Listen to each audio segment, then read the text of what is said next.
السلام علیکم ورحمۃ اللہ وبرکاتہ. بسم اللہ الرحمن الرحیم. الحمد للہ کفا وسلام علی عباده الذین اصطفى. اما بعد فاعوذ باللہ من الشیطان الرجیم. بسم اللہ الرحمن الرحیم. واعف عنا واغفر لنا وارحمنا انت مولانا فانصرنا على القوم الكافرین. صدق اللہ العظیم. قابل احترام دوستو، بزرگوں،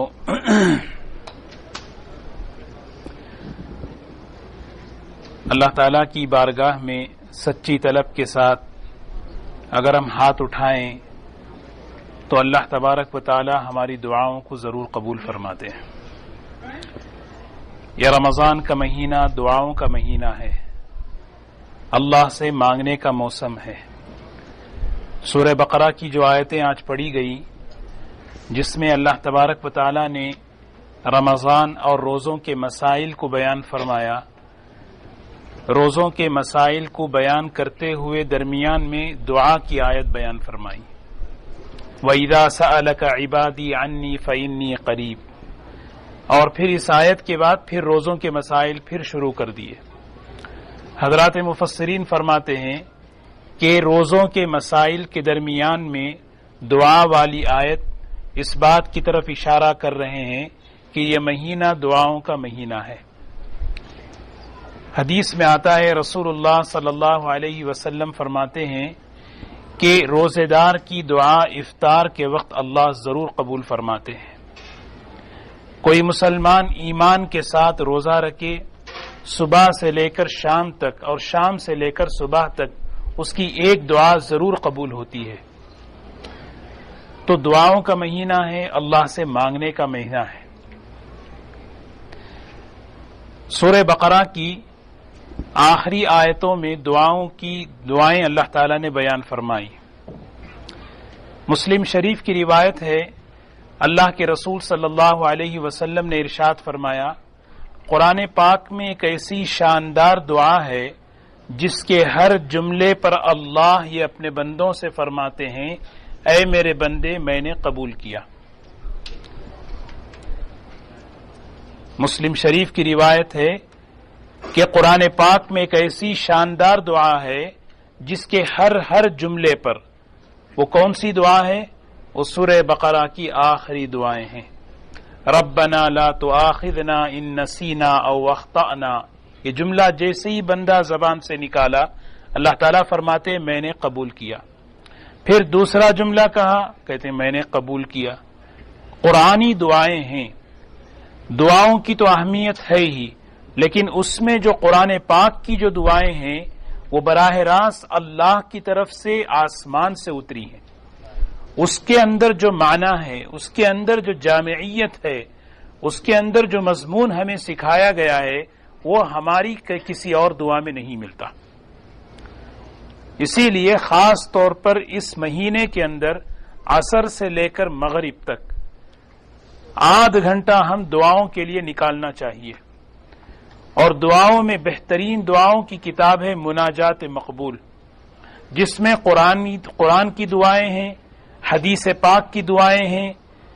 وہ دعائیں ہیں جو اللہ تبارک و تعالی جن دعاؤں کو قبول فرماتے ہیں. میں 4 باتیں میں آپ کو عرض کروں، پھر ہمیں اندازہ ہوگا کہ قرآن پاک کی دعاؤں میں کتنی جامعیت ہے، کتنا وزن ہے اور کتنی گہرائی ہے. آخری آیت ہے سورہ بقرہ کی اور اس کا آخری جملہ ہے واعف عنا واغفر لنا وارحمنا. 3 جملے ہیں. قرآن پاک کا ترجمہ اٹھا کر دیکھیں، اس میں کہتے ہیں کہ اے اللہ ہمیں معاف فرما، اے اللہ ہماری مغفرت فرما، اے اللہ ہم پر رحم فرما. لیکن اللہ کے کلام کا اس کا جو مضمون ہے، کوئی اور زبان اس کا حق ادا نہیں کر سکتی.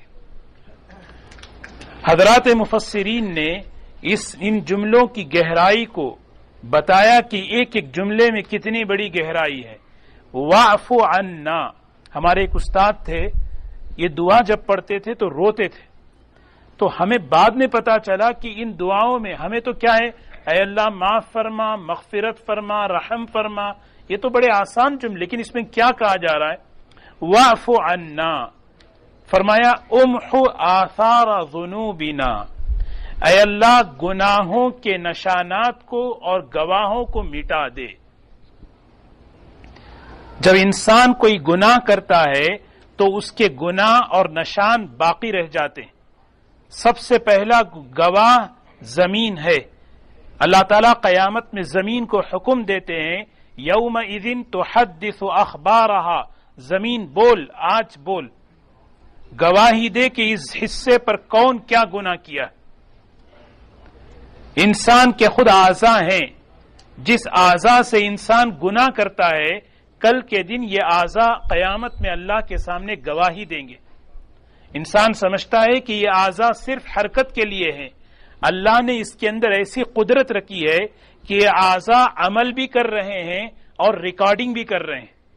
اللہ قیامت میں مہر منہ پہ لگائیں گے، تکلمنا ایدیہم وتشہد ارجلہم، پیر گواہی دے گا، ہاتھ گواہی دیں گے، بما کانوا یکسبون۔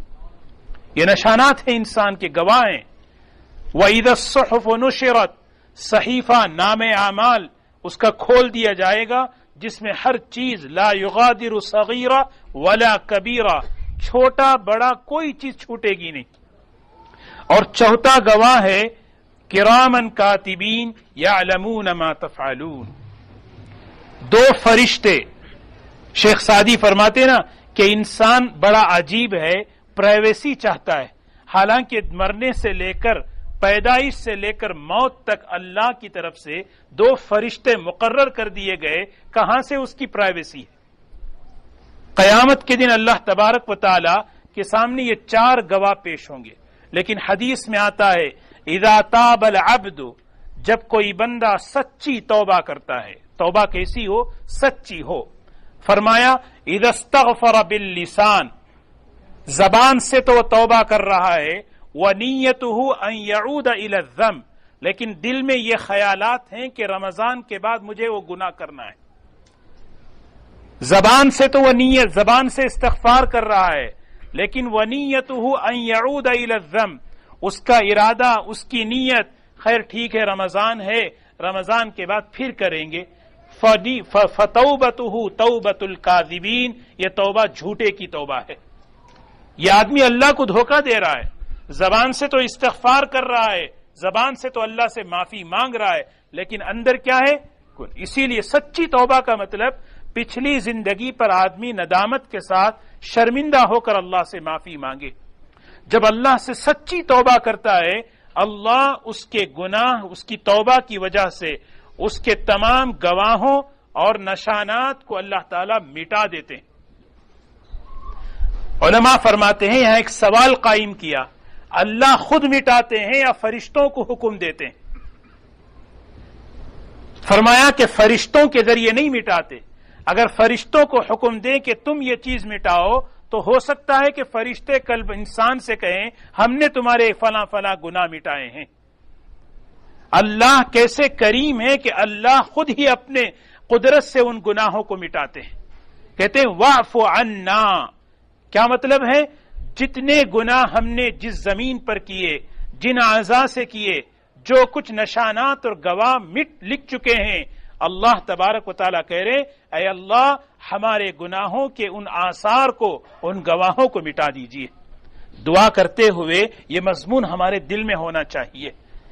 یہ کون سکھا رہے ہیں؟ سوچے کون سکھا رہے ہیں؟ ایک بادشاہ اگر کوئی کسی سے غلطی ہو جائے، بادشاہ بلا کر کہے دیکھو میں تمہیں معافی نامہ لکھوا رہا ہوں، بتا رہا ہوں، ایسے لکھ کے لے کے آ جاؤ، اس کے معاف ہونے میں کوئی شک ہے؟ اللہ ہمیں معافی سکھا رہے ہیں، ایسے مجھ سے تم معافی مانگ لو۔ کیسے؟ واعف عنا، پھر دوسرا جملہ واغفر لنا، اے اللہ ہماری بخشش فرما، ہماری مغفرت فرما۔ مغفرت کسے کہتے ہیں؟ اظہار الجمیل وستر علی القبیح، اے اللہ میری برائیوں کو، میری کوتاہیوں کو تو پردہ ڈال دے، اے اللہ میری اچھائیوں کو تو لوگوں کے سامنے ظاہر کر دے۔ اللہم اجعلنی لسان صدق فی الاخرین، اے اللہ قیامت تک آنے والوں کی زبان پر میرے نام کو اچھا کر دے. یہ دعا ہے، کیونکہ ہر آدمی چاہتا ہے کہ اس کے عیوب پر پردہ پڑے، دنیا میں آخرت میں. وہ بندہ کہہ رہا ہے وَغْفِرْ لَنَا، اے اللہ میری کوتاہیوں پر تو پردہ ڈال دے. پھر اس کے بعد وَارْحَمْنَا، اے اللہ مجھ پر رحم فرما. علماء نے اس کی 4 تفسیریں لکھی ہیں. وَارْحَمْنَا، رحم کی تفسیر کیا ہے؟ فرمایا گناہوں کی وجہ سے اللہ تبارک و تعالی اس کے عبادت کی توفیق اس سے لے لیتے ہیں. آدمی کہتا ہے قرآن پڑھنے کی فرصت نہیں، حالانکہ وہ فرصت نہیں ہے. بعض گناہ ایسے ہیں جس کی وجہ سے قرآن کی طرف دیکھنا محروم ہو جاتا ہے. بعض گناہ ایسے ہیں جس سے اللہ کے سامنے کھڑے ہونے سے محروم کر دیا جاتا ہے. تو گناہوں کی وجہ سے جس انسان سے توفیق عبادت چھین لی گئی تھی، وہ ورحمنا، اے اللہ میرے گناہ معاف فرما کر وہ اطاعت کی توفیق مجھے عطا فرمائیے. ورحمنا کیسی؟ 2 دعائیں ہیں عام طور پہ ہم پڑھتے ہیں. دوستو یہ زمانہ دعا، خاص طور پہ دعاؤں کا زمانہ ہے. حالات فتنے، زمانہ بدل رہا ہے، حالات تبدیل ہو رہے ہیں، بوائق دہر ہے. حضور صلی اللہ علیہ وسلم نے پناہ مانگی، اللہم انی اعوذ بک من بوائق الدہر، اے اللہ زمانے کے تقلبات سے میری حفاظت فرما. زمانہ کیسے بدل رہا ہے، فتنے اور حالات کیسے بدل رہے ہیں. اس موقع پر خاص دعاؤں کا اہتمام اور اس کی عادت ہمیں رمضان میں ڈالنی ہے. کم از کم آدھا گھنٹہ ہم اہتمام کے ساتھ دعا کرنا، مانگنا اللہ سے، اور دعا کی مقدار کو بڑھاتے رہنا. اور وقت مسنون دعاؤں کا اہتمام، جیسے 2 دعائیں ہیں، مسجد میں داخل ہوتے ہوئے اور مسجد سے نکلتے ہوئے. مسجد سے داخل ہو رہے دعا کرتے ہیں، کس کی دعا؟ رحمت کی دعا. اے اللہ رحمت کے دروازے کھول دیجئے. کون سی رحمت؟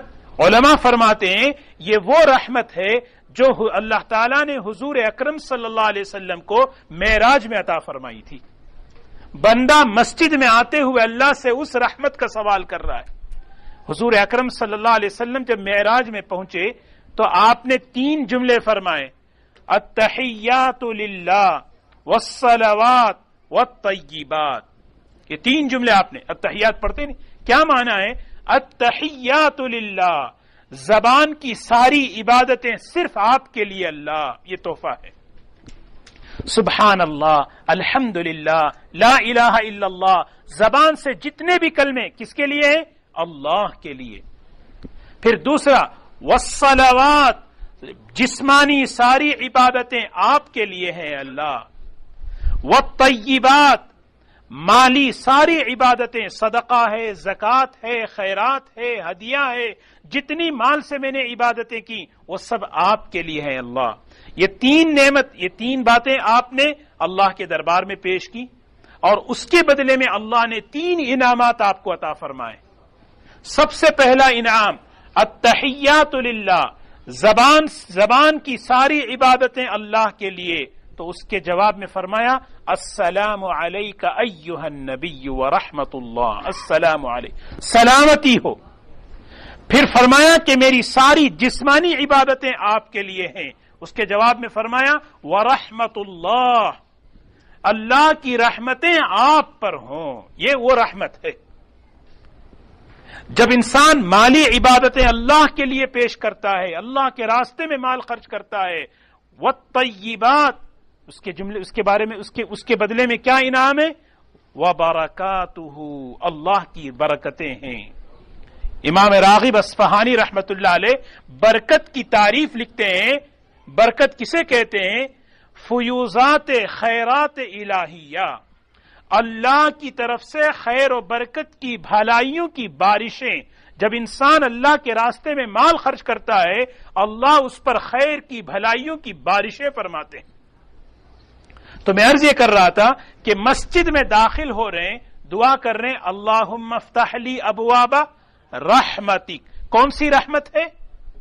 یہ وہ رحمت ہے جو اللہ تعالیٰ نے حضور اکرم صلی اللہ علیہ وسلم کو معراج میں عطا.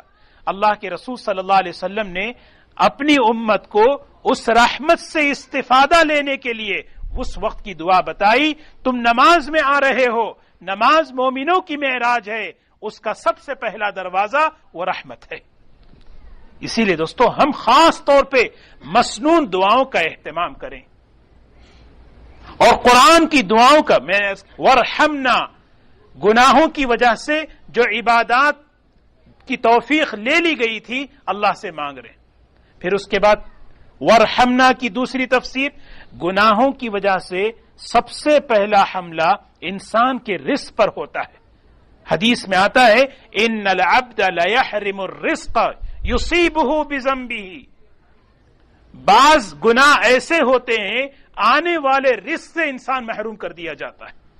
ورحمنا میں فرمایا اے اللہ میری معیشت کو، میری روزی کو اے اللہ تو فراخی عطا فرما. اور پھر تیسری تفسیر ورحمنا کی فرمائی اے اللہ بغیر حساب کتاب کے جنت میں، بغیر حساب کتاب کے جنت میں معاملہ فرما. بغیر حساب کتاب کے مطلب حساب یسیر. حساب یسیر اللہ نام اعمال پر رحمت کی نگاہ ڈال کر کہتے ہیں جاؤ میں نے تمہیں معاف کر دیا. اسی لیے دوستو حق نہیں ہے بندہ کبھی اللہ سے اپنا حق نہ جتائے. اللہ قرآن پاک میں کہتے ہیں مجھ سے مانگو، بندہ بن کے مانگو، بندہ بن کے مانگو. تب علینا، میرے سے توبہ کرو، میں تواب ہوں، انک انت التواب الرحیم. قرآن پاک میں اللہ تعالیٰ نے اپنے صفات کو بیان فرمایا. آپ اٹھا کر دیکھیں قرآن کی آیتیں، تواب رحیم، انک انت التواب الرحیم، ان دونوں میں جوڑ علماء بتاتے ہیں کیا وجہ ہے کہ اللہ تواب کے بعد رحیم لائے. تواب کے معنی ہے توبہ قبول کرنے والا. توبہ قبول کرنا یہ اللہ پر حق نہیں ہے، حق نہیں ہے. اب کیوں؟ اس لیے کہ بندہ نافرمانی کرے، اللہ چاہے تو عذاب دے، لیکن پھر بھی بندے کی توبہ قبول کرتے ہیں. کیوں کرتے ہیں؟ رحیم ہے وہ. غفور الودود، قرآن میں فرمایا انہ وہو الغفور الودود، اللہ غفور ہیں اور ودود ہیں. غفور کے معنی مغفرت کرنے والے، معاف کرنے والے. کیوں اپنے بندوں کو معاف کرتے ہیں؟ فرمایا ودود ہیں، ودود، محبت کی بنیاد پر معاف کرتے ہیں. اللہ کو اپنے بندوں اور بندیوں سے محبت ہے. تو اسی لیے دوستو ایک ایک جملہ قرآن پاک کا کوئی بھی اٹھا کر دیکھیں، قرآن کی دعائیں اتنی جامع ہیں، اتنی معنی خیز ہیں کہ ہم اس کو اہتمام کے ساتھ اللہ سے مانگیں. اور حضور اکرم صلی اللہ علیہ وسلم کی جو دعائیں حدیث پاک میں ہے، دعاؤں کی کتاب میں صرف دعائیں لکھی گئی ہیں. ان دعاؤں کے پیچھے جو واقعات ہیں، کس موقع پر، کن حالات میں یہ دعا امت کو ملی، وہ تفصیل نہیں ہے. وہ تفصیل حدیث کی بڑی بڑی کتابوں میں موجود ہے. ایک واقعہ میں عرض کروں تاکہ ہمیں اس ذہن میں اس کی اہمیت پیدا ہو. دعا جو ہم صرف مانگتے ہیں، مسنون دعاؤں کا جو اہتمام کرتے ہیں، اس کے پیچھے کتنا بڑا ایک پیغام چھپا ہوا ہوتا ہے. حضرت ابو ہریرہ رضی اللہ تعالیٰ عنہ فرماتے ہیں ایک مرتبہ میں حضور اکرم صلی اللہ علیہ وسلم کے ساتھ چہل قدمی کر رہا تھا. سامنے سے ایک آدمی آیا، چہرے سے اور اس کے کپڑوں سے بدحالی، فقر، بیماری، پریشانی جھلک رہی تھی. جب وہ قریب آیا اللہ کے رسول صلی اللہ علیہ وسلم نے سلام کیا. وہ صاحب سلام کا جواب دیے، پوچھا خیریت ہے؟ کہنے لگے کیا کہوں کہ زندگی کے اندر حالات ہیں، پریشانیاں ہیں، بیماری ہے، فقر ہے، تنگ دستی ہے، قرض داری ہے. انسان پر جو حالات آتے ہیں ان حالات کو بتایا. اللہ کے رسول صلی اللہ علیہ وسلم نے فرمایا ایک دعا میں تمہیں بتاؤں تو تم اس کو پڑھو گے؟ جبرائیل نے مجھے سکھایا ہے، جبرائیل نے مجھے بتایا ہے. فرمایا میں ضرور پڑھوں گا. اللہ کے رسول صلی اللہ علیہ وسلم نے فرمایا اس دعا کا اہتمام کرو. توکلت علی الحی الذی لا یموت، الحمد للہ الذی لم یتخذ ولدا ولم یکن له شریک فی الملک ولم یکن له ولی من الذل وکبرہ تکبیرا. سورہ بنی اسرائیل کی آخری آیت ہے. فرمایا یہ آیت عزت ہے. اور حدیث میں فرمایا علموا اولادکم، بچہ جب بولنے لگے تو اس کو یہ آیت سکھاؤ. بچہ جب بات کرنے لگے کلمہ سکھائیں، یہ آیت سکھائیں. یہ آیت عزت. وہ صحابی حضرت ابو ہریرہ کہتے ہیں کہ کئی دن کے بعد وہ صاحب سے ملاقات ہوئی تو میں نے پوچھا کیا حال ہے؟ کہنے لگے الحمدللہ، اللہ کا بڑا احسان ہے، اللہ نے ساری بدحالی کو دور کر دیا، اللہ نے خوشحالی عطا فرمائی. تو الحمدللہ دوستو، دعائیں حدیث پاک میں ہیں. وہ دعائیں صرف دعائیں نہیں ہیں، اس کے پیچھے واقعات ہیں کہ امت کو جو تحفہ ملا حضور اکرم صلی اللہ علیہ وسلم کی طرف سے، یہ اللہ کی طرف سے آپ کے قلب مبارک پر وہ دعائیں الہام کی گئی ہیں. اور قرآن کی دعائیں سبحان اللہ، اس کی تہ تک تو کوئی پہنچ نہیں سکتا. تو ہم خاص طور پہ نیت کریں انشاءاللہ کہ ہم رمضان المبارک میں اہتمام کے ساتھ خاص طور پہ عصر سے لے کر مغرب تک اس کے درمیان کا کچھ وقت نکال کر ہم دعاؤں میں اپنے آپ کو لگائیں، مانگیں. میں نے جیسے عرض کیا مشورتاً کہ مناجات مقبول ایک کتاب ہے، اس دعاؤں کی کتاب کو لے لیں، ایک ایک دعا کو 3 مرتبہ پڑھیں، روئیں، رونا نہ آئے تو رونے کی صورت بنائیں، اضطراب کے ساتھ، بے چینی کے ساتھ، ایک کیفیت کے ساتھ اللہ سے مانگیں، یہ یقین کرتے ہوئے یہ ہے دعا کے مانگنے کا وقت، یہ ہے قبولیت کا وقت. جب بندہ سچی طلب کے ساتھ اللہ سے مانگتا ہے، اللہ اس کی دعا کو ضرور قبول فرماتے ہیں. اللہ تعالی ہم سب کو اللہ سے مانگنے والا بنائیں، اللہ سے لینے والا بنائیں. تو انشاءاللہ دعا فرمائیں کہ ہم عدنان بھائی کے ماموں جو ہے بہت سخت بیمار ہیں، دعا فرمائیں اللہ تعالیٰ صحت عاجلہ مستمرہ عطا فرمائیں. ہمارے ایک ساتھی ہیں، ان کی والدہ بھی ہاسپٹل میں ایڈمٹ ہے، دعا فرمائیں اللہ تعالیٰ انہیں بھی صحت عاجلہ مستمرہ عطا فرمائیں. دعاؤں کا خوب اہتمام کریں. مسنون دعائیں جو کتابیں ہیں صبح شام اس کی عادت پڑے گی رمضان المبارک میں.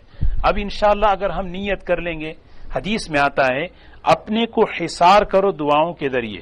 دعا کیا ہے؟ قلعہ ہے فتنوں سے، حالات سے، یعنی حالات اور فتنے، بیماریاں، آزمائشیں کیسی تیز رفتاری کے ساتھ دوڑ رہی ہیں. کوئی چیز، کوئی حال ایسا نہیں ہے جس میں اللہ کے رسول صلی اللہ علیہ وسلم نے ہمیں دعا نہ سکھائی ہو. زمانے کے بدلنے پر دعا ہے، رات اور دن بدل رہا ہے دعا ہے، مہینہ بدلتا ہے دعا ہے، انسان پر حالات بدلتے ہیں دعا ہے. عبداللہ ابن عمر رضی اللہ تعالیٰ عنہ فرماتے ہیں میں نے رسول اللہ صلی اللہ علیہ وسلم کو یہ کلمات اور یہ دعائیں کبھی چھوڑتے ہوئے نہیں سنا. کون سی دعا؟ اللہم انی اسألک العفو والعافیہ فی دینی و دنیایا و اہلی و مالی. اے اللہ میں تجھ سے عافیت مانگتا ہوں، دنیا میں، آخرت میں، دین میں، میرے بچوں میں. عافیت نعمت ہو، استعمال کرنے کی استعمال نہ کر سکیں کیا فائدہ. عافیت کہتے ہیں اللہ کی طرف سے. ایک دعا میں عرض کروں، ربنا آتنا فی الدنیا حسنہ وفی الآخرۃ حسنہ وقنا عذاب النار. ربنا آتنا فی الدنیا حسنہ، یہ فی الدنیا حسنہ، اے اللہ ہم آپ سے دنیا کی بھلائی مانگتے ہیں. دنیا کی بھلائی کسے کہتے ہیں؟ علامہ آلوسی رحمت اللہ علیہ نے تفسیر میں لکھا ہے دنیا کی بھلائی 10 باتیں ہیں. 10 باتیں. نیک بیوی، عورت مانگ رہی ہے تو نیک شوہر، فرما بردار اولاد، غیر یعنی الکفاف، کفاف کہتے ہیں کسی کا محتاج نہ ہونا. عافیت کہ جسم اس کا بیماریوں سے سلامت رہے اور اس کا دین فتنوں سے محفوظ رہے. اور ثناء الخلق، لوگوں کی زبان پر اچھا تذکرہ ہو اس کا. اور پھر فہم، تفقہ فی الدین، اللہ دین کی صحیح سمجھ عطا فرمائے. النصرۃ علی الاعداء، دشمنوں پر اللہ اسے غلبہ عطا فرمائے. سوچے کیسی 10 باتیں ہیں. 7 باتیں ذہن میں تھی میں نے عرض کی. تو قرآن کی دعاؤں کا بہت اہتمام کریں. چلتے پھرتے بیٹھے ہیں، اذان اور اقامت کے درمیان قبولیت کا وقت ہے، اللہ سے مانگتے رہیں. اللہ تعالی ہم سب کو اللہ سے مانگنے والا، اللہ سے لینے والا بنائے. الحمدللہ رب العالمین. اللہم صلی علی سیدنا محمد وعلی آل سیدنا محمد وبارک وسلم. ربنا آتنا فی الدنیا حسنہ ربنا آتنا فی الدنیا حسنہ وفی الآخرۃ حسنۃ وقنا عذاب النار. ربنا لا تؤاخذنا إن نسينا أو أخطأنا ربنا ولا تحمل علينا إصرا كما حملته على الذين من قبلنا ربنا ولا تحملنا ما لا طاقة لنا به واعف عنا واغفر لنا وارحمنا أنت مولانا فانصرنا على القوم الكافرين.